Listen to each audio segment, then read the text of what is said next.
Hello, నేను miss రావు. నిజమైనటువంటి ఆధ్యాత్మికవేత్తలు ఏది ఆశించరు. పండితులు ఎప్పుడు కూడా ఏది ఆశించరు.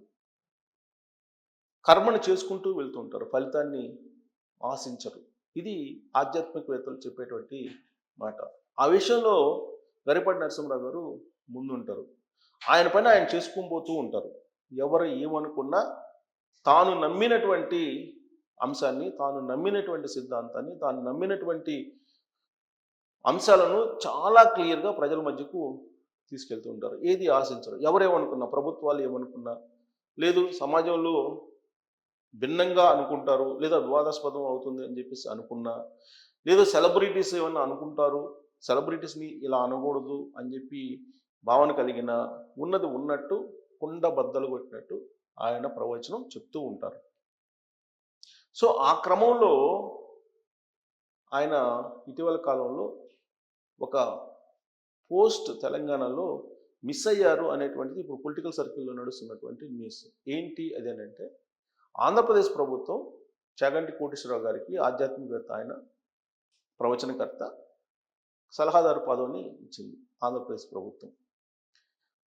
అప్పుడే అదే సమయంలో అసలు యూత్కి ఐకాన్గా సమాజాన్ని మూఢనమ్మకాల నుంచి బయటకు తీసుకొచ్చేటువంటి ప్రవచనాలు చెప్తున్నటువంటి గరికపాటి నరసింహారావు గారికి ఎందుకు ఇవ్వలేదు, ఎందుకు చాగంటి గారికి మాత్రమే ఆ ప్రభుత్వం ప్రాధాన్యత ఇచ్చింది అనేటువంటి ఒక చర్చ కూడా వచ్చింది.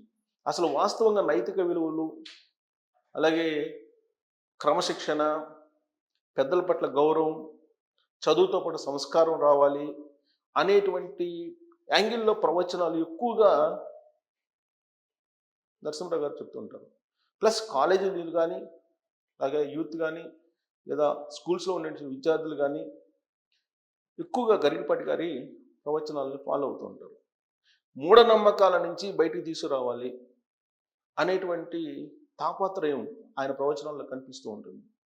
ఎందుకంటే ఈ మధ్యకాలంలో చాలామంది ఆధ్యాత్మికవేత్తల ముసుగులో మూఢనమ్మకాలని పెంచి పోషిస్తూ ఉన్నారు.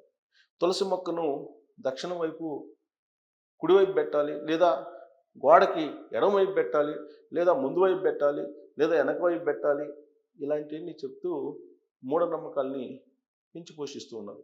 లేదు, మిర్రర్ని ఉత్తర గోడకు పెట్టాలి, లేదా దక్షిణ గోడకు పెట్టాలి, లేదా మంచం తూర్పు వైపు పెట్టుకోవాలి, లేదా పడవ వైపు పెట్టుకోవాలి, లేదా ఉత్తరం వైపు పెట్టుకోవాలి, ఇలాంటివన్నీ కూడా చాలా చెప్తూ ఉన్నారు. వాటిల్లో కొన్ని సైంటిఫిక్గా ఉండొచ్చు, బట్ మూఢనమ్మకాలని పెంచి పోషిస్తూ ఉన్నారు. ఈ మూఢనమ్మకాల నుంచి సమాజాన్ని మేలుకొల్పేటువంటి చురుకైనటువంటి ప్రవచనాన్ని వినిపించేటువంటి ప్రవచనకర్త గరికపాటి నరసింహరావు గారు. ఈ విషయంలో నేను మొదటి నుంచి చెప్తున్నాను, నాకు అభిమాని ఆయన అని, ఆయన్ని నేను అభిమానిస్తుంటానని, ఆయనకి నేను అభిమాని అని చాలా సందర్భాలు చెప్తుంటాను. దానికి కారణం ఏంటంటే, మూఢనమ్మకాల నుంచి సమాజాన్ని బయటికి తీసుకొచ్చేటువంటి ప్రవచనాలు చెప్తుంటారు. పవర్ఫుల్ ప్రవచనాలు చెప్తూ ఉంటారు ఆయన. ఊరికే గాలికి చెప్పరు, దానికి ఒక సైంటిఫిక్ రీజన్ చెప్తూ ఉంటారు. సైంటిఫిక్ రీజన్ చెప్తూ ఇప్పుడు ఉండేటువంటి యూత్ని ఆకట్టుకునేటువంటి ప్రయత్నం చేస్తూ ఆకట్టుకుంటున్నారు. ఎంతోమంది యువతని సన్మార్గంలో పెట్టారు. ఎంతోమంది ప్రజల్ని, నైరాశ్యంలో ఉన్నటువంటి వాళ్ళని ఆయన మళ్ళా జీవితంలో పోరాడే దిశగా తీసుకెళ్ళేటువంటి సందర్భాలు అనేకం ఉన్నాయి. అందుకే అలాంటి గరికపాటి నరసింహరావు గారికి సలహాదారు పదవి ఎందుకు ఇవ్వలేదు, చాగంటి గారికి ఎందుకు ఇచ్చారు అనేటువంటి చర్చ కూడా ఒక మూమెంట్లో నడిచింది. అదే సందర్భంలో ఆంధ్రప్రదేశ్ ముఖ్యమంత్రి చంద్రబాబు నాయుడు గారు చాగంటి గారిని అక్కడ నైతిక విలువలు, పిల్లలకి సంస్కారం నేర్పించేటువంటి బాధ్యతలను అప్పచెప్తే, తెలంగాణలో గరికపాటి నరసింహరావు గారికి అదే పదవిని ఇవ్వబోతున్నారు ముఖ్యమంత్రి రేవంత్ రెడ్డి గారు అనేటువంటి ఒక చర్చ కూడా నడిచింది. బహుశా ఇది గరికపాటి నరసింహరావు గారికి సంబంధం లేనటువంటి చర్చ. ఇది కారణం ఏంటంటే, ఆయన ప్రమేయం లేకుండానే ఇలాంటి చర్చ అప్పట్లో వచ్చింది, సోషల్ మీడియాలో వచ్చింది. సోషల్ మీడియా అనగానే కొంత ఊహాజనితమైనటువంటి, కొంత నిరాధారమైనటువంటివి, కొన్ని ఆధారాలతో కూడినటువంటివి వస్తూ ఉంటాయి. అయితే వాటిలో కొన్ని ఇన్ఫర్మేషన్ తోటి చెప్పేటువంటి న్యూస్ ఉంటాయి. అలాంటిదే గరికపాటి నరసింహరావు గారికి తెలంగాణలో సలహాదారు పదవి ఇవ్వబోతున్నారు. విద్యార్థుల్లో, యువతలో నైతికత, సంస్కారం, చదువుతో పాటు నేర్పించేటువంటి బాధ్యతను ఆయనకి అప్పచెప్పేటువంటి అవకాశం ఉంది అనేటువంటి ఒక టాక్ వినపడింది. ఎందుకంటే స్కిల్ యూనివర్సిటీకి ఆనంద్ మహేంద్రాన్ని నియమించారు రేవంత్ రెడ్డి ముఖ్యమంత్రి హోదాలో ఆయన్ని నిర్ణయం తీసుకున్నారు.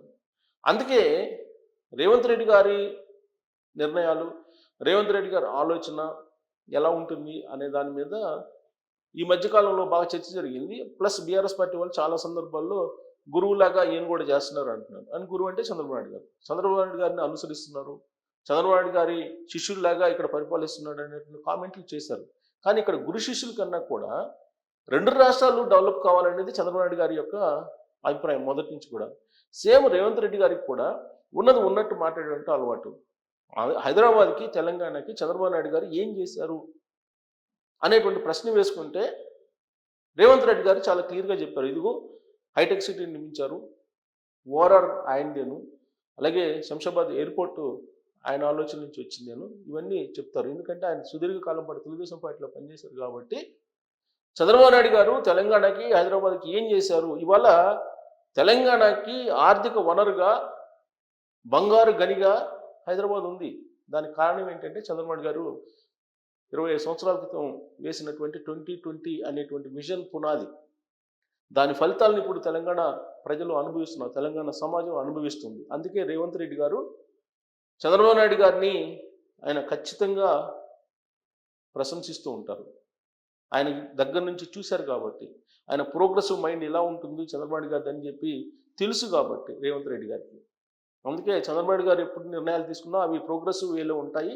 ఆ కోణం నుంచే చాగంటి కోటేశ్వరరావు గారికి అక్కడ సలహాదారు పదవి ఇచ్చారు. కాబట్టి తెలంగాణలో కూడా తెలంగాణ విద్యార్థులకి, యువతకి, తెలంగాణ సమాజానికి నైతిక విలువలు బోధించడానికి కానీ, లేదా సమాజాన్ని సరైనటువంటి మార్గంలో దిశానిర్దేశం చేసే బాధ్యతను కానీ గరికపాటి నరసింహారావు గారికి అప్పచెప్పే అవకాశం ఉంది అనేటువంటి ఒక టాక్ చాలా బలంగా వినిపించింది. అయితే అదే సమయంలో కామేశ్వరి గారి వీడియోలు బయటకు వచ్చాయి. దాదాపు 3 months బ్యాక్ కామేశ్వరి గారు సోషల్ మీడియా వేదిక మీద వీడియో పెట్టడం జరిగింది. తొలి రోజుల్లో ఆ వీడియోని పట్టించుకోలేదు. కారణం ఏంటంటే గరికపాటి నరసింహారావు గారి మీద ఉన్నటువంటి అపారమైనటువంటి నమ్మకం. అసలు ఆ వీడియోని నేను కూడా వీడియోని చూశాను, కానీ వినలేదు. ఎందుకంటే సోషల్ మీడియాలో ఇవన్నీ ఇలాంటివన్నీ ఫేక్ న్యూస్లు, ఫేక్ వీడియోలు వస్తూ ఉంటాయి.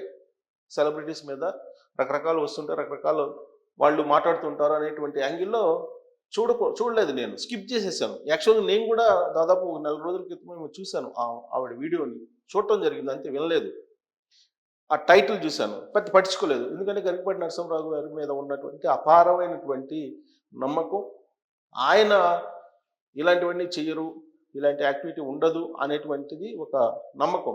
కానీ ఆవిడ పదే వీడియోలు పెట్టడం, దానికి చాలామంది రెస్పాండ్ కావడం, ఇవన్నీ జరిగిన తర్వాత వచ్చినటువంటి న్యూస్ని బేస్ చేసుకొని ఇదేదో జరిగింది సంథింగ్ అనేటువంటి ఇన్ఫర్మేషన్ అయితే ఉంది. బట్ దాని జోలికి వెళ్ళట్లేదు నేను. కానీ గరికపాటి నరసింహారావు గారికి తెలంగాణ ప్రభుత్వం ఏదో సలహాదారు పదవి ఇవ్వాలనేటువంటి ఒక అంతర్గత చర్చ జరిగినప్పుడు అదే సమయంలో కామేశ్వరి గారు వీడియోల రూపంలో బయటకు వచ్చారు అనేటువంటి అభిప్రాయం గరికపాటి గారి అభిమానుల్లో కూడా ఉంది. ఇది కూడా ఒక కుట్రలో భాగమా అనేది కూడా ఉంది. అయితే తెలంగాణ ప్రభుత్వం ఇవ్వాలనుకున్నట్టు సలహాదారు పదవి ఈ ఎపిసోడ్తో జస్ట్ మిస్ అయింది అనేటువంటి భావన కూడా కొంతమందిలో ఉంది. మరి తెలంగాణ ప్రభుత్వం ఇవ్వాలి అని చెప్పేసి గరికపాటి నరసింహారావు గారి పట్ల సానుకూలంగా ఇప్పటికీ ఉందా, లేదంటే డ్రాప్ అయిందా అనేది కూడా వినిపిస్తుంది. సో నిజంగానే జస్ట్ మిస్ అయినట్టేనా గరికపాటి నరసింహారావు గారికి ఈ పదవి? వాస్తవంగా ఆయన కోరుకున్నటువంటి పదవి కాదు, ఆయన ఏమీ అడగలేదు ప్రభుత్వాన్ని. బట్ ఆయన అభిమానులు ఎక్స్పెక్ట్ చేసి సోషల్ మీడియాలో పంచుకున్నటువంటి అభిప్రాయమే న్యూస్ కింద అప్పట్లో స్ప్రెడ్ అయింది. సో ఇప్పుడు తెలంగాణ ప్రభుత్వం ఆయనకి సలహాదారు పదవి ఇవ్వాలి అనేటువంటి ఆలోచన నుంచి విరమించుకునేటువంటి ఛాన్స్ ఉందా అనే దాని మీద కామెంట్ రూపంలో